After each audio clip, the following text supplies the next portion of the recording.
तीर्थंकर भगवान महावीर स्वामी की श्रवण परंपरा में अनेक दिग्गज आचार्य हुए। कुंदकुंद जैसे महामनीषी, समंत्रभद्र अकलंक जैसे महान विद्वान, विद्यानंद जैसे न्यायाचार्य, और यह समर्थ श्रमणों की दिगंबर परंपरा निरंतर प्रवाहमान रही। आचार्य श्री आदि सागर जी अंकलीकर और उनकी शिष्य परंपरा इस युग में विख्यात है।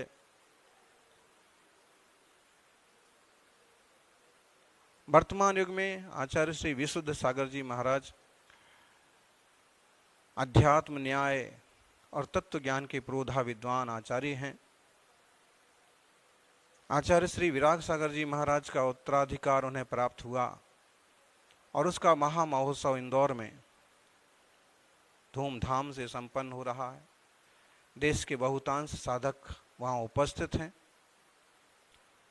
हमारे लिए भी बहुत आग्रह रहा, लेकिन इस प्रतिष्ठा के कारण से, इन 2-3 पंच कल्याणक प्रतिष्ठाओं के कारण से संयोग नहीं बना। आचार्य महाराज धीर वीर गंभीर सहज शांत साधक हैं। उन्हें आचार्य श्री विमल सागर जी और तपस्वी सम्राट आचार्य सन्मति सागर जी गुरुदेव का भी पर्याप्त सानिध्य और आशीर्वाद मिला है। वात्सल्य और प्रभावना, इसके साथ साथ सम्यक के सभी अंग ज्ञान और चारित्र का भली भांति आचरण निर्वहन आलोड़न करते हुए वे आगे बढ़ रहे हैं। विशाल संघ के नायक हैं और अब तो और खास रूप से श्रमण परंपरा के संरक्षण संवर्धन का उत्तरदायित्व उनके सबल कंधों पर है।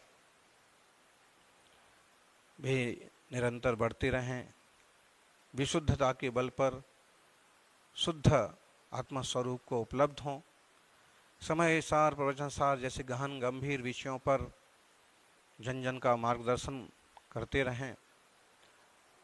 भूले भटके लोग एकांगी विचारधारा को पकड़कर अपनी आत्मा का हित करते हैं, लेकिन श्रमणों के सानिध्य में,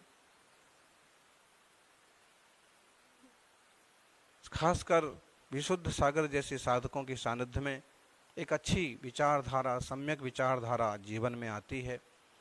सभी लोग जिनवाणी के इस पवित्र मार्ग पर बढ़ें और इस एक भाव को अभाव की यात्रा में लगा दें।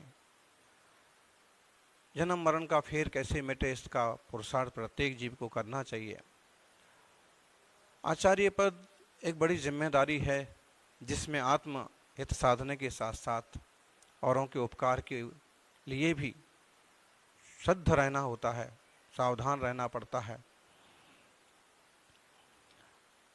इस युग में आचार्य श्री आदि सागर जी, आचार्य श्री शांति सागर जी जैसे महान संतों के बाद आचार्य महावीर कीर्ति और देशभूषण जैसे संत भी हुए, जिन्होंने इस पूरी श्रमण परंपरा को एक नवीन, एक श्रेष्ठ और एक उन्नत रूप प्रदान किया। पूर्व आचार्य मुनिगणों के मार्ग पर चलते हुए निरंतर तत्व आराधना करते हुए आचार्य श्री विशुद्ध सागर जी भी आगे बढ़ते रहें, संबर निर्रा के पथ पर निरंतर उन्नत होते रहें। इस युग में आचार्य परमिष्ठी, उपाध्याय परमिष्ठी और साधु परमिष्ठियों के दर्शन होना अपने आप में सौभाग्य की बात है। जिन शासन में व्यक्ति की पूजा नहीं, व्यक्तित्व गुणों की पूजा को महत्व दिया गया है, ऐसे में किसी तरह का आग्रह करना बुद्धिमानी नहीं है। और जिनमें आचार्य के जैसे गुण हैं, वैसी साधना है, पंचाचार परायण हैं, उन भव्य आत्माओं का उसी रूप में सम्मान और गरिमामयी गौरव होना चाहिए।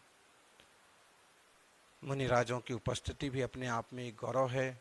हरि का वृंद और चतुर्वेद संघ इस देश का, इस काल का सौभाग्य है। इस सौभाग्य का सभी सदुपयोग करें। ईर्ष्या या द्वेष बुद्धि तो नुकसानदायक ही होती है। सभी मिलजुल करके जिन शासन की प्रभावना करें और एक दूसरे को आगे बढ़ाने में, एक दूसरे को मोक्ष पथ पर अग्रेसित करने में पुरुषार्थ करें, यही मंगल भावना इंदौर का गोधा परिवार और समाज सौभाग्यशाली है कि जिनने इतना बड़ा आयोजन किया और देश विदेशों से भी लोग एकत्रित हुए हैं। सभी संघ के स्वास्थ्य रत्नत्रय की मंगल कामना।